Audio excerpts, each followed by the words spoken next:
by Jennifer Bassett. The Opera House in Paris is a very famous and beautiful building. It is the biggest opera house in the world.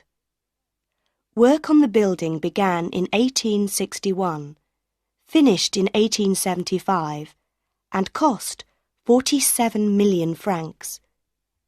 It has 17 floors, 10 above the ground, and 7 under the ground.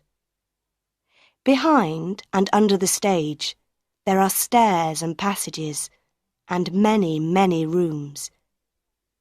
Dressing rooms for the singers and the dancers, rooms for the stage workers, the opera dresses and shoes. There are more than 2,500 doors in the building. You can walk for hours and never see daylight under the Paris Opera House. And the Opera House has a ghost, a phantom, a man in black clothes. He is a body without a head, or a head without a body. He has a yellow face. He has no nose. He has black holes for eyes. This is the true story of the Phantom of the Opera. It begins one day in 1880 in the dancers' dressing room.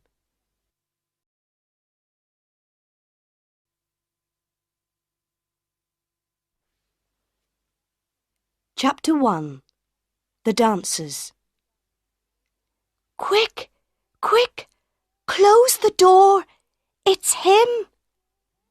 Annie Sorelli ran into the dressing room, her face white. One of the girls ran and closed the door, and then they all turned to Annie Sorelli. "Who? Where? What's the matter?" they cried. "It's the ghost," Annie said. "In the passage. I saw him. He came through the wall in front of me, and I saw his face." Most of the girls were afraid, but one of them, a tall girl with black hair, laughed. "Pooh," she said. "Everybody says they see the opera ghost, but there isn't really a ghost. You saw a shadow on the wall." But she did not open the door or look into the passage. "Lots of people see him," a second girl said. "Joseph Bouquet saw him 2 days ago. Don't you remember?" Then all the girls began to talk at once. "Joseph says the ghost is tall, and he wears a black evening coat. He has the head of a dead man with a yellow face and no nose, and no eyes, only black holes." Then little Meg Jiri spoke for the first time. "Don't talk about him. He doesn't like it. My mother told me." "Your mother?" the girl with black hair said. "What does your mother know about the ghost?" "She says that Joseph Bouquet is a fool. The ghost doesn't like people talking about him, and one day Joseph Bouquet is going to be sorry, very sorry." "But what does your mother know? Tell us! Tell us!" all the girls cried. "Oh dear," said Meg, "but please don't say a word to anyone. You know my mother is the doorkeeper for some of the boxes in the opera house. Well, box 5 is the ghost's box. He watches the operas from that box, and sometimes he leaves flowers for my mother."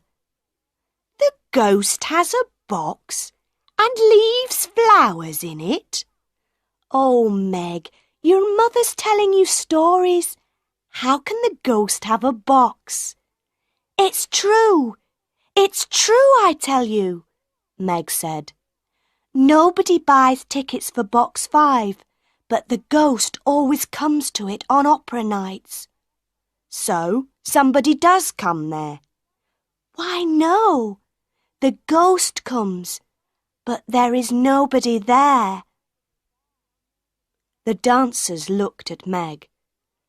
But how does your mother know? One of them asked.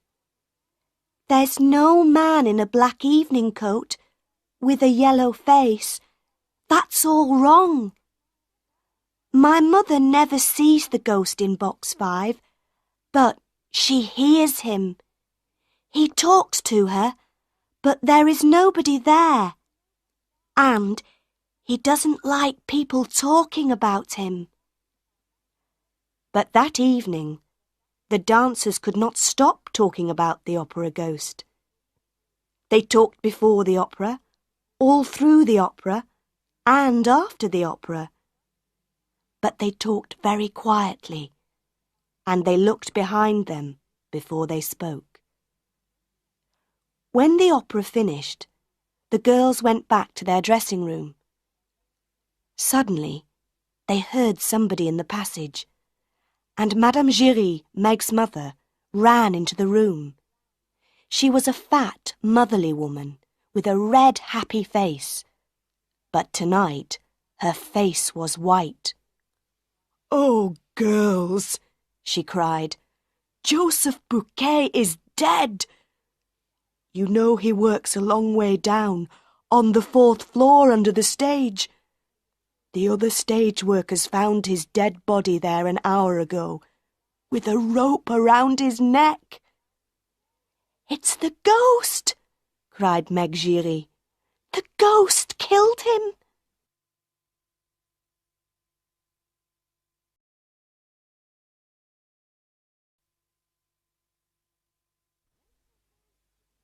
Chapter 2. The Directors of the Opera House. The Opera House was famous, and the directors of the Opera House were very important men. It was the first week of work for the 2 new directors, Monsieur Armand Moncharmin and Monsieur Firmin Richard. In the director's office the next day, the 2 men talked about Joseph Bouquet. "It was an accident," Monsieur Armand said angrily, "or Bouquet killed himself." "An accident? Killed himself?" Monsieur Firmin said. "Which story do you want, my friend? Or do you want the story of the ghost?" "Don't talk to me about ghosts," Monsieur Armand said. "We have 1,500 people working for us in this opera house, and everybody is talking about the ghost. They are all mad.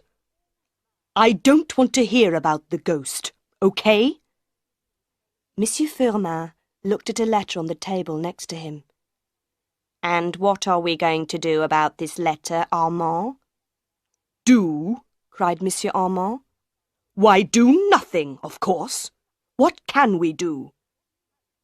The 2 men read the letter again. It wasn't very long. "To the new directors. Because you are new in the opera house, I am writing to tell you some important things. Never sell tickets for box 5. That is my box for every opera night. Madame Jiri, the doorkeeper, knows all about it. Also, I need money for my work in the opera house. I am not expensive, and I am happy to take only 20,000 francs a month. That is all. But please remember, I can be a good friend, but a bad enemy. O.G." "Don't sell tickets for box 5? 20,000 francs a month!" Monsieur Armand was very angry again. "That's the best box in the opera house, and we need the money, Firmin. And who is this O.G., eh? Tell me that." "Opera ghost, of course," Monsieur Firmin said. "But you're right, Armand. We can do nothing about this letter. It's a joke, a bad joke. Somebody thinks we are fools because we are new here. There are no ghosts in the opera house. The two men then talked about the opera for that night. It was Faust, and usually La Carlotta sang Margarita. La Carlotta was Spanish and the best singer in Paris. But today, La Carlotta was ill. "Everybody in Paris is going to be at the opera tonight," said Monsieur Armand. "And our best singer is ill, suddenly. She writes a letter to us just this morning. She is ill. She cannot sing tonight." "Don't get angry again, Armand," Monsieur Firmin said quickly. "We have Christine Daye, that young singer from Norway. She can sing Margarita tonight. She has a good voice." "But she's so young, and nobody knows her. Nobody wants to listen to a new singer." "Wait and see. Perhaps Daye can sing better than La Carlotta. Who knows?"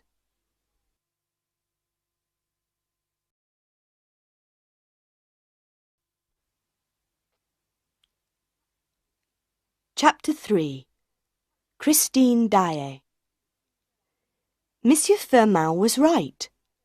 All Paris talked about the new Margarita in Faust, the girl with the beautiful voice, the girl with the voice of an angel. People loved her. They laughed and cried and called for more. Daye was wonderful, the best singer in the world.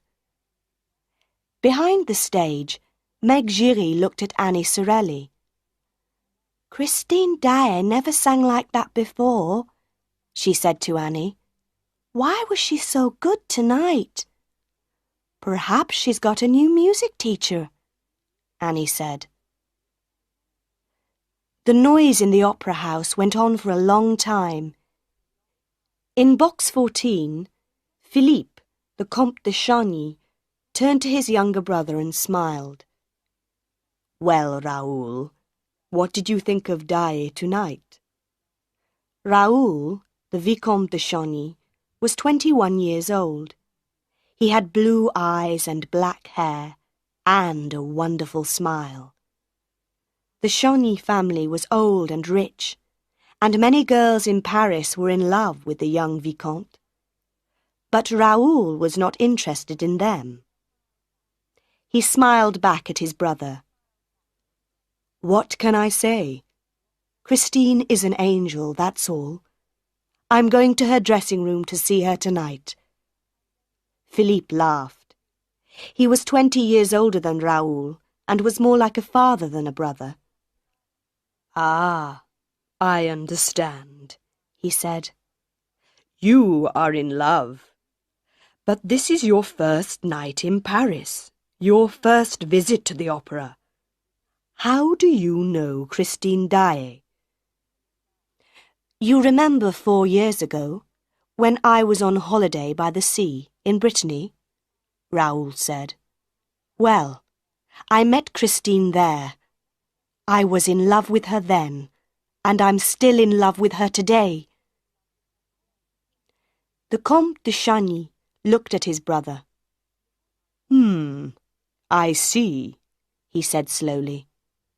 "Well, Raoul, remember she is only an opera singer. We know nothing about her family." But Raoul did not listen. To him, good families were not important, and young men never listened to their older brothers.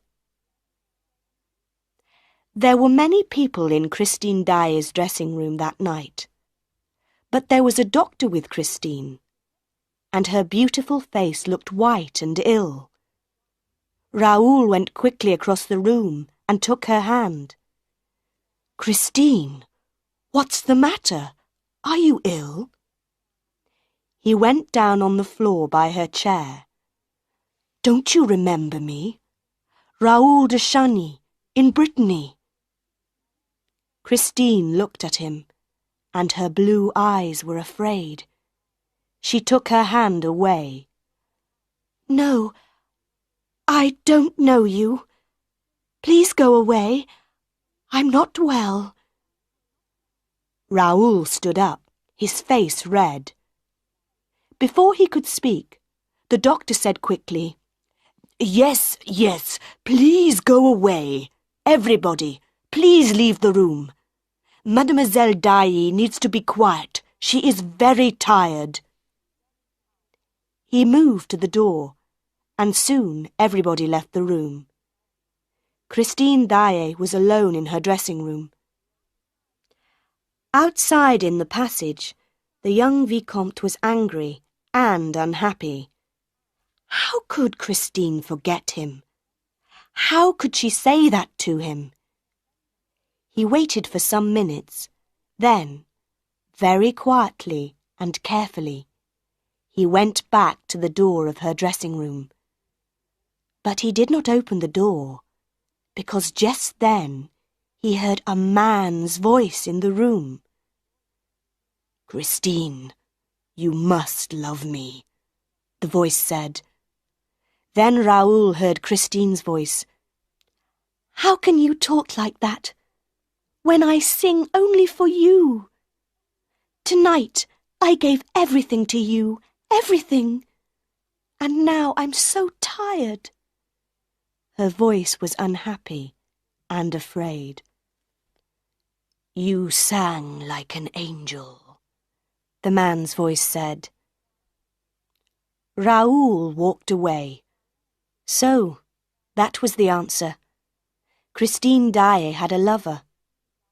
But why was her voice so unhappy? He waited in the shadows near her room. He wanted to see her lover, his enemy. After about 10 minutes, Christine came out of her room, alone, and walked away down the passage. Raoul waited, but no man came out after her. There was nobody in the passage, so Raoul went quickly up to the door of the dressing room, opened it, and went in. He closed the door quietly behind him, then called out, "Where are you? I know you're in here. Come out." There was no answer. Raoul looked everywhere, under the chairs, behind all the clothes, in all the dark corners of the room. There was nobody there.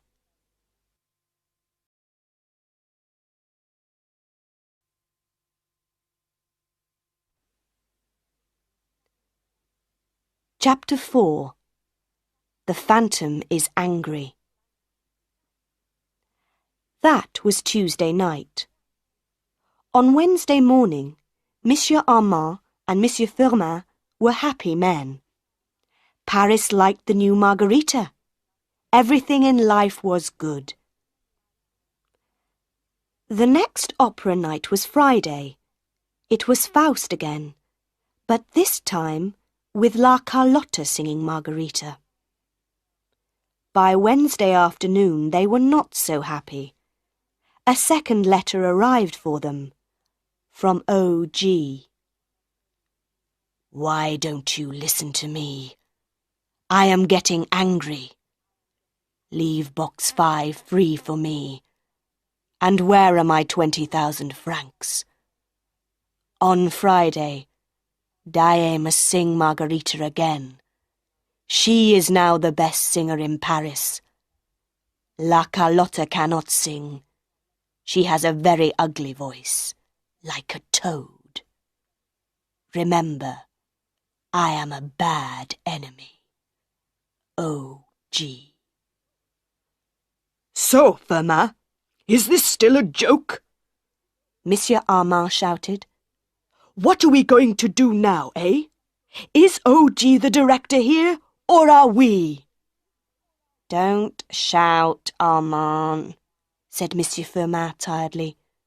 "I don't know the answers.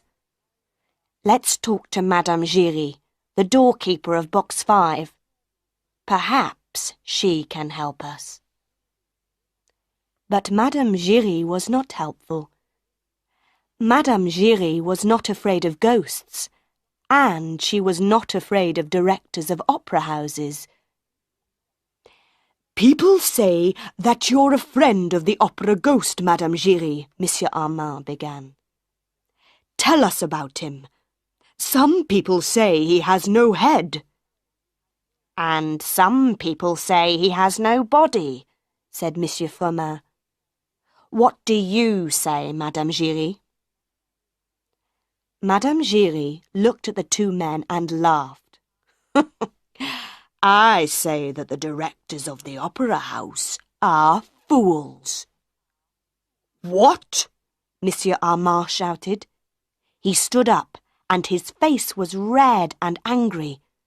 Listen to me, woman. Oh, sit down, Armand, and listen, said Monsieur Firmin. Why do you say that, Madame Jiri? Because, monsieur, the opera ghost is angry with you. When the ghost wants something, he must have it. He is clever and dangerous, this ghost. The old directors before you, they knew that, oh yes. At first they tried to stop him. Then there were many accidents in the opera house, many strange accidents. And when did these accidents happen? When the ghost was angry. So, the old directors learnt very quickly. The ghost wants box 5. He can have it every night. The ghost wants money. Let's give the money to him at once. Oh yes, the old directors understood very well. But we are the directors, not the opera ghost, Monsieur Armand shouted. He turned to Monsieur Firmin. This woman is mad. Why do we listen to her? On Friday night, La Carlotta is going to sing Margarita. And you and I, Firmin, are going to watch the opera from box 5. Well, we can try that, Armand, but we don't want any accidents. Madame Jiri came nearer to the two men. Listen to me, she said quietly. Remember Joseph Bouquet? I tell you, the opera ghost is a good friend, but a bad enemy. The two men stared at her. Those words, Monsieur Firmin said slowly. Why did you say those words, Madame Jiri? Because the ghost says them to me. I never see him, but I often hear him. He has a very nice voice, and he doesn't shout at people.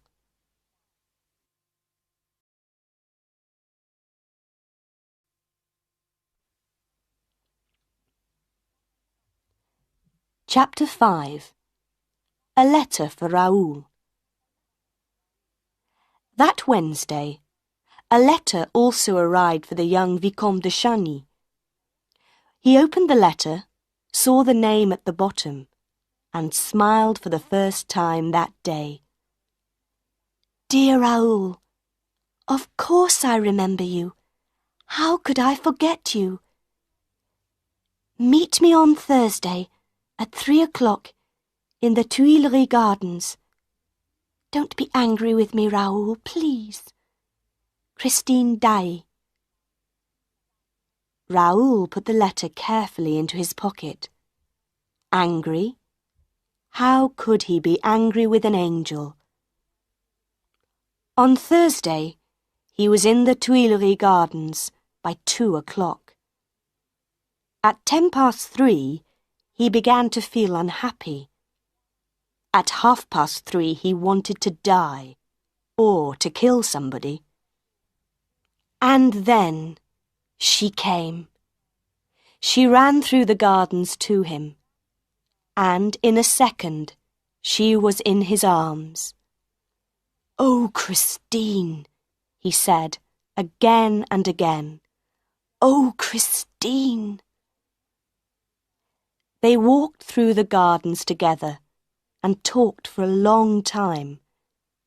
They remembered their happy weeks in Brittany 4 years ago.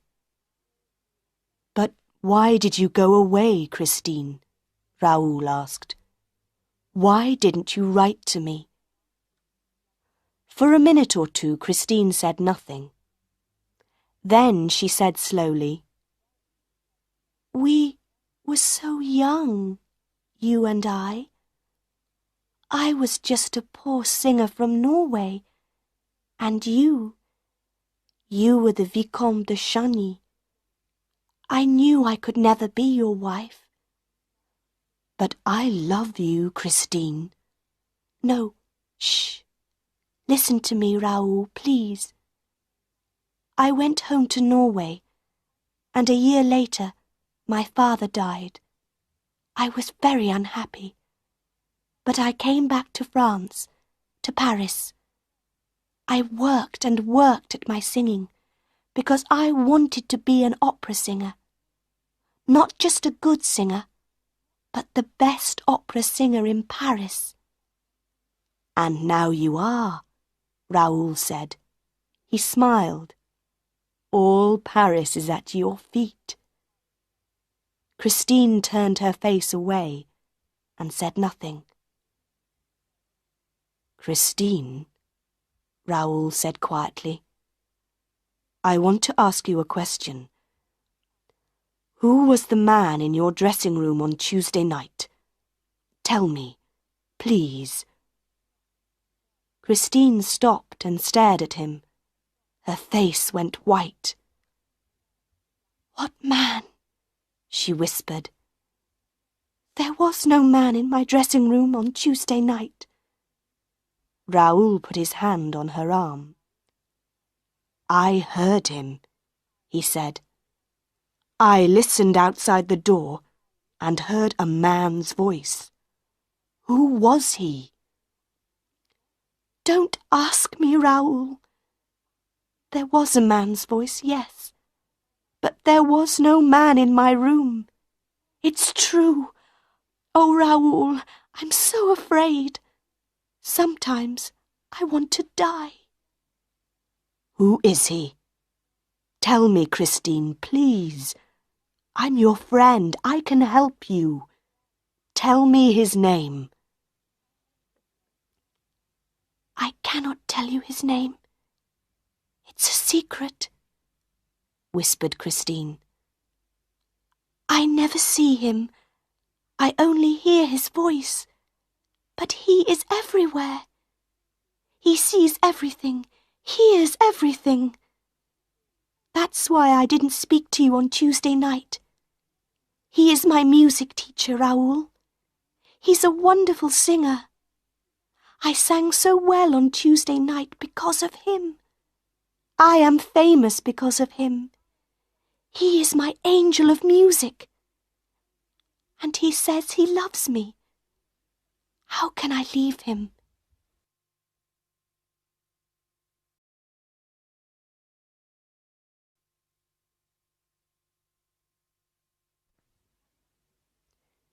Chapter 6. La Carlotta sings Margarita. On Friday morning, La Carlotta had her breakfast in bed. She drank her coffee and opened her morning letters. One letter had no name on it. It was very short. "You are ill. You cannot sing Margarita tonight. Stay at home and don't go to the opera house. Accidents can happen. Do you want to lose your voice forever?" La Carlotta was very, very angry. She got out of bed at once and did not finish her breakfast. "This is from Christine Daye's friends," she thought. "They want her to sing again tonight. That Daye girl is going to be sorry for this. I, La Carlotta, I am the best opera singer in Paris.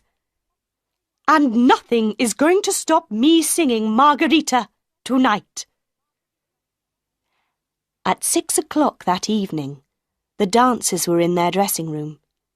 They talked and laughed and put on their red and black dresses for Faust. But Meg Jiri was very quiet. "What's the matter, Meg?" Annie Sorelli asked. "It's the opera ghost," Meg said. "My mother says he's angry. She's afraid that something's going to happen tonight." "Oh, pooh," the girl with black hair said. "Who's afraid of an old ghost?" An hour later, Monsieur Armand and Monsieur Firmin went into box 5 and sat down. They were not afraid of ghosts. Of course not. There were no ghosts in the opera house. Then Monsieur Armand saw some flowers on the floor by the door of the box. "Firmin," he whispered, "did you put those flowers there?" Monsieur Firmin looked. "No, I didn't," he whispered back. "Did you?" "Of course not, you fool. Shh, the music's beginning." La Carlotta did not sing for the first hour. There were no strange voices in box 5, and the two directors began to feel happier. Then La Carlotta came out onto the stage, and Monsieur Firmin looked at Monsieur Armand. "Did you hear a voice just then?" he asked quietly. "No," Monsieur Armand said, but he looked behind him twice, then 3 times, and suddenly felt cold. La Carlotta sang and sang, and nothing happened. Then she began a beautiful love song. "My love begins to quack." Everybody stared. What was the matter with Carlotta's voice? What was that strange noise? Quack! Carlotta stopped and began the song again. "My love begins to quack. I cannot forget my quack." It was the noise of a toad. People began to talk and laugh. Monsieur Firmin put his head in his hands. Then he felt Monsieur Armand's hand on his arm. There was a voice in the box with them. A man's voice, laughing. Poor Carlotta tried again and again. "I cannot forget my quack." Then the two directors heard the voice again. Behind them, in front of them, everywhere. "Her singing tonight is going to bring down the chandelier." The two directors looked up at the top of the opera house. Their faces were white. The famous chandelier, with its 1,000 lights, broke away from its ropes and crashed down onto the people below. That was a terrible night for the Paris Opera House. 1 woman was killed by the chandelier, and many people were hurt. The opera house closed for 2 weeks, and La Carlotta never sang again.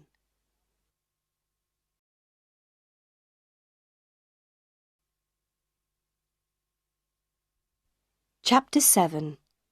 My Angel of Music. For a week, Raoul saw Christine every day. Some days, Christine was quiet and unhappy. Some days she laughed and sang. She never wanted to talk about the opera house, or her singing, or Raoul's love for her. Raoul was very afraid for her. Who, or what, was this strange teacher, this man's voice? her angel of music. Then, one day, there was no Christine. She was not at her home, not at the opera house, not at their meeting places. Raoul looked everywhere and asked everybody, where was Christine Daye? But nobody knew. 2 days before the opera house opened again, a letter arrived for Raoul. It was from Christine. Meet me in an hour at the top of the opera house, on the 10th floor. The 10th floor of the opera house was a dangerous place. There were hundreds of ropes going down to the stage below. It was a long, long way down. Raoul and Christine sat in a dark corner, and Raoul took Christine's hands. Her face was white and tired. Listen, Raoul, she said quietly. I'm going to tell you everything, but this is our last meeting. I can never see you again. No, Christine, Raoul cried. I love you, and we... Shh! Quietly. Perhaps he can hear us.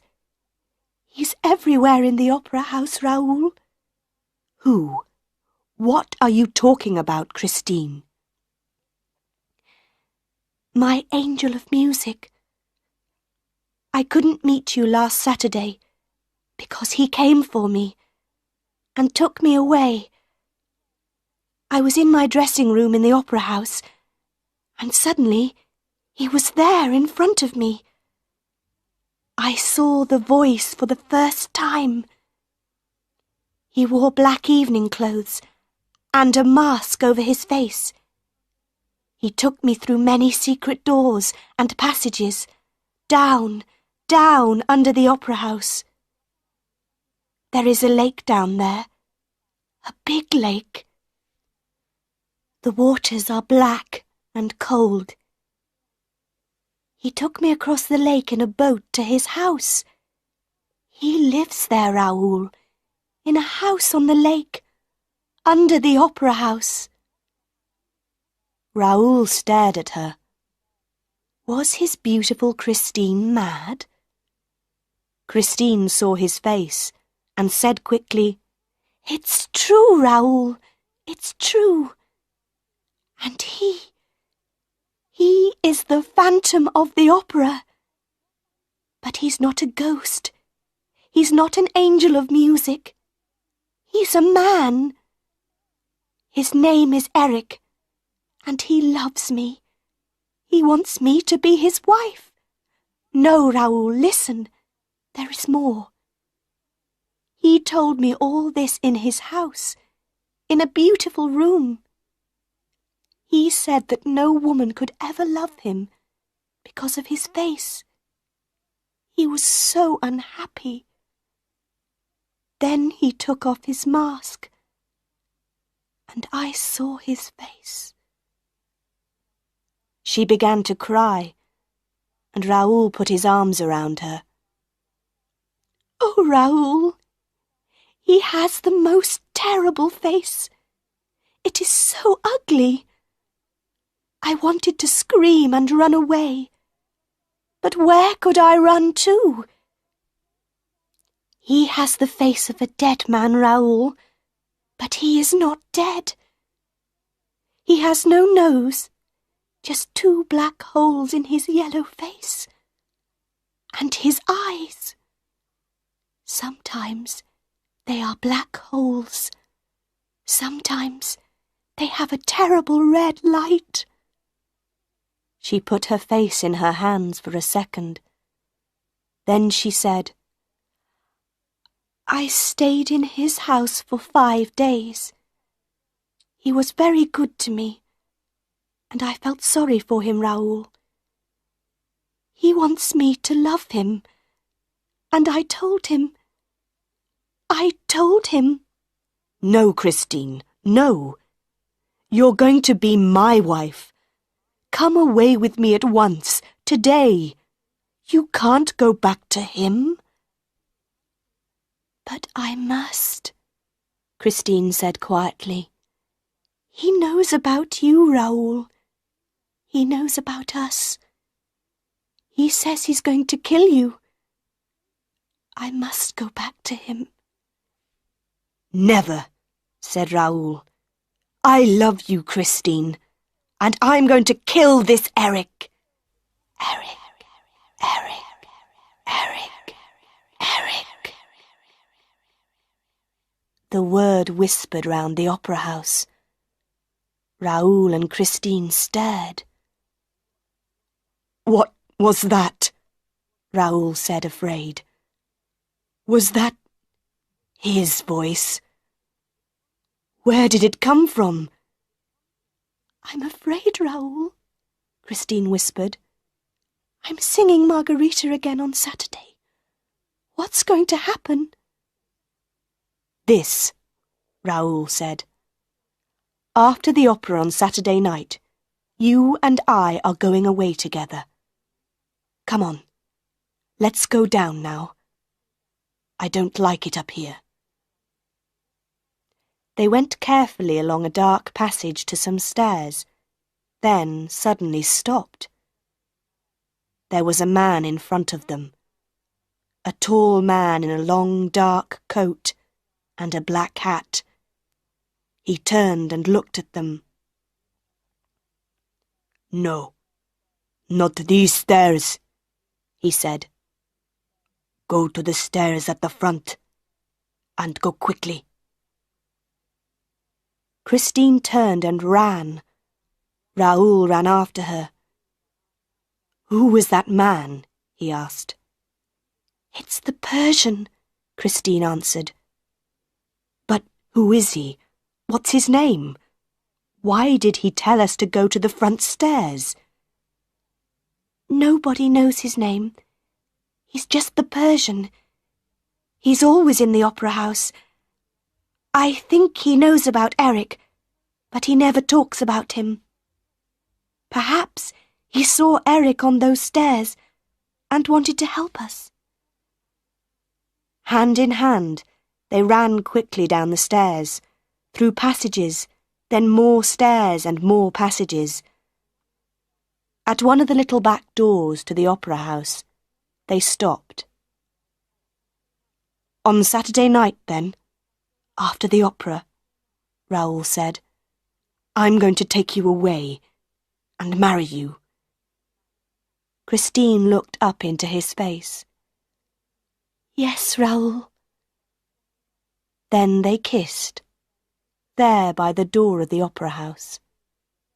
Their first kiss.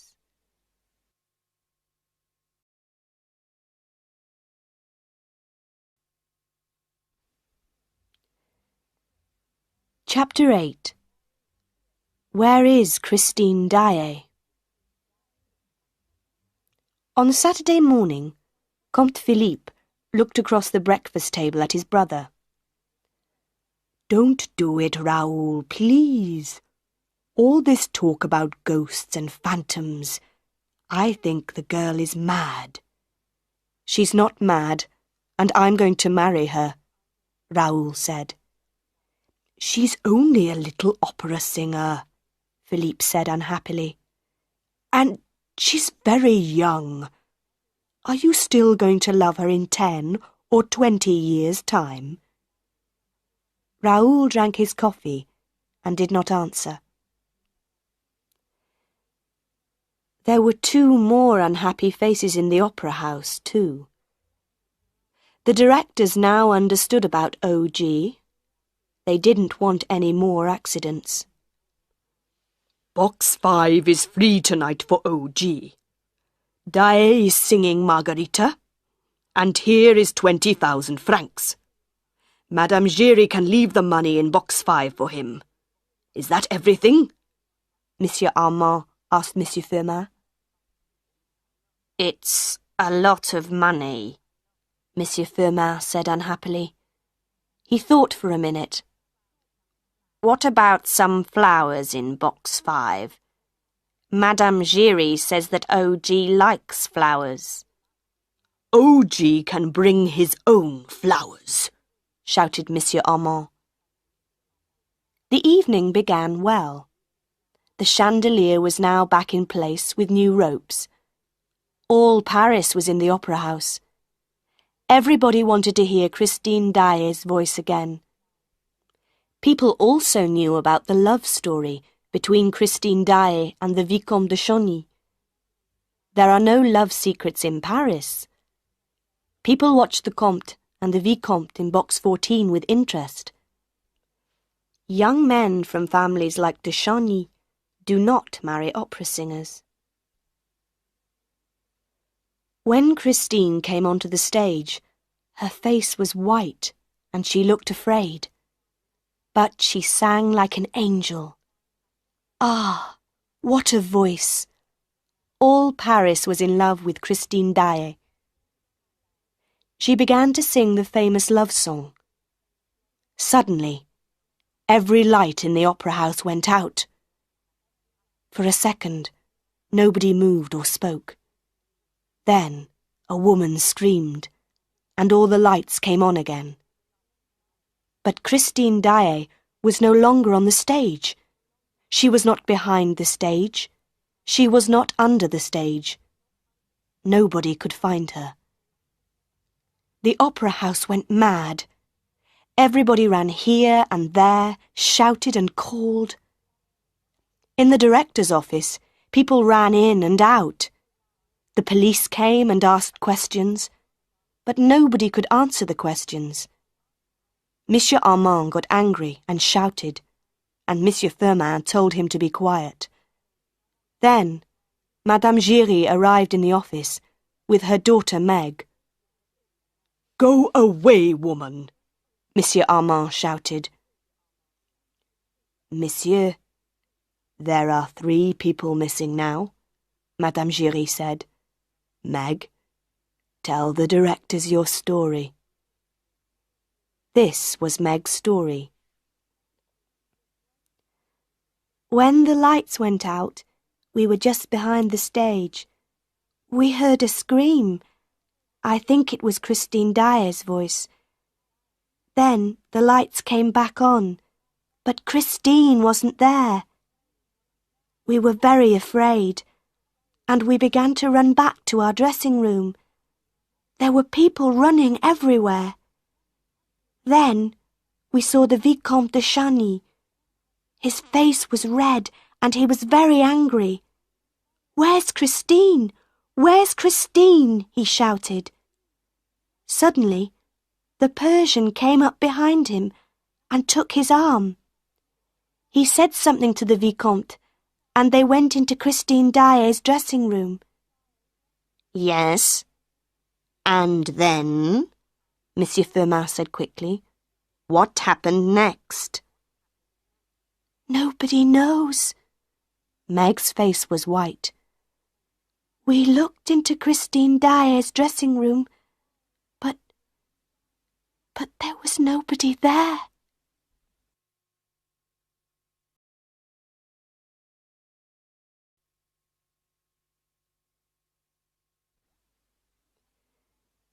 Chapter 9. The House on the Lake. When the lights came on, Raoul ran. He ran downstairs and along passages, through the opera house to the back of the stage. In the passage outside Christine's dressing room, a hand took his arm. What's the matter, my young friend? Where are you running to so quickly? Raoul turned and saw the long face of the Persian under his black hat. "Christine," Raoul said quickly. "Eric's got her. Where is she? Help me. How do I get to his house on the lake?" "Come with me," said the Persian. They went quickly into Christine's dressing room. The Persian closed the door and went to the big mirror on one wall. "There's only one door into this room," Raoul began. Wait, the Persian said. He put his hands on the big mirror, first here, then there. For a minute, nothing happened. Then, the mirror began to move and turn, and a big dark hole opened in it. Raoul stared. Quick, come with me, but be careful, the Persian said. I know Eric. I understand his secrets. Put your right hand up near your head, like this, and keep it there all the time. But why? Raoul asked. Remember Joseph Bouquet and the rope around his neck? Eric is a clever man with ropes in the dark. They went down, down, down under the opera house. They went through secret doors in the floors, then along passages and down dark stairs. The Persian listened carefully all the time for strange noises. When do we get to the lake? Raoul whispered. We're not going by the lake. Eric watches it all the time. No, we go round the lake and get into Eric's house from the back. I know some secret doors. Soon they were there. In the dark, the Persian felt the wall carefully with his hands. Ah, here it is, he whispered. The wall moved under his hands, and a small door opened. Very quietly, they went through. And then the door closed behind them. They could not get out. Inside the room it was very dark. They waited and listened. The Persian put his hands on the wall. Oh no, he whispered. It was the wrong door. This is Eric's torture room, the room of mirrors. We are dead men, Vicomte de Chagny. Dead men. At first Raoul did not understand, but he soon learnt. The lights came on, and they heard a man's laugh. Eric knew they were there. The room was all mirrors, walls, floor, ceiling. There were pictures in the mirrors of trees and flowers and rivers. The pictures moved and danced in front of their eyes, and the room was hot. It got hotter and hotter and hotter. Raoul was thirsty, hot and thirsty, and the rivers in the pictures danced and laughed at him. He closed his eyes, but the rivers still danced. Water. He needed water. But the mirrors laughed at him. Soon, he could not move or speak, or open his eyes. He was not thirsty now, just tired, so tired. Oh, Christine, I'm sorry, he thought. I wanted to help you, and now I'm dying. Through a mirror in the wall, Christine watched her lover in the torture room. Behind her Eric stood, with his hands on her arms. He's dying, Christine, dying. Watch him carefully.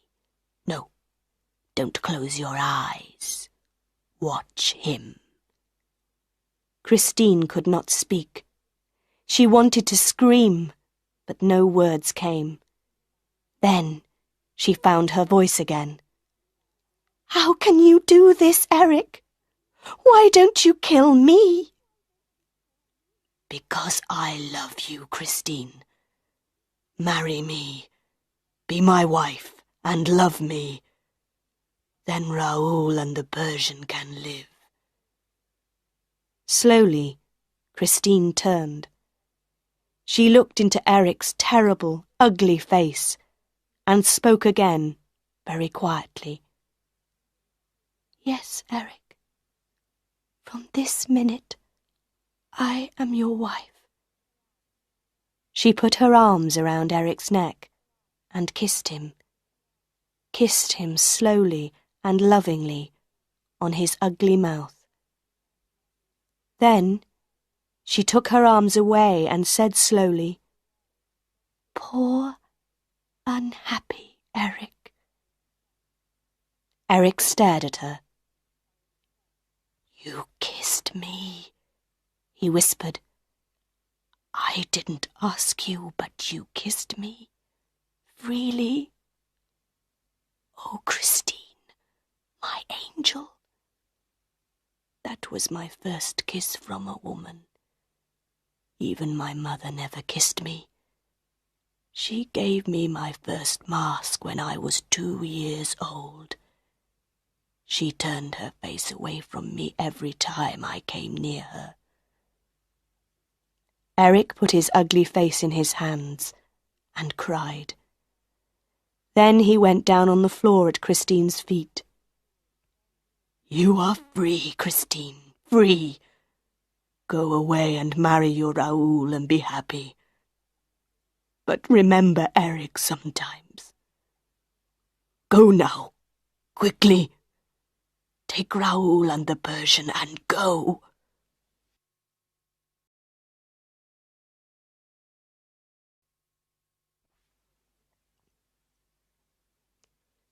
Chapter 10.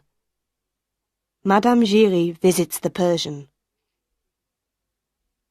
For weeks, all Paris talked about that night at the opera. Everybody asked questions, but nobody knew the answers. Where was Christine Daye? Where was the Vicomte de Chagny? Were they alive or dead? And the Phantom of the Opera? Some weeks after that famous night, Madame Jiri went out one afternoon to a small house near the Rivoli Gardens. She went in and up the stairs to some rooms at the top of the house. The Persian opened the door. Madame Jiri looked at him. "My friend, you know the answers. Please tell me, are they alive or dead?" "Come in," the Persian said quietly. They sat down on some chairs by the window and looked out across the Rivoli Gardens. "Yes," the Persian said slowly. "The phantom is dead now. He did not want to live any longer. I saw his body 3 days ago, and because of that, I can talk to you about him. He cannot kill me now." "So, the phantom was really a man?" Madame Jiri asked. "Yes, his name was Eric. That was not his real name, of course. He was born in France, but I knew him in Persia. He was a famous builder, and I worked with him there. For a time, I was his friend, but not for long. When he came to Paris, I came after him. I wanted to watch him. He was a very clever, very dangerous man. He could be in 2 or 3 places at the same time. He could be in one place, and his voice could come from another place. He could do many clever things with ropes, and mirrors, and secret doors.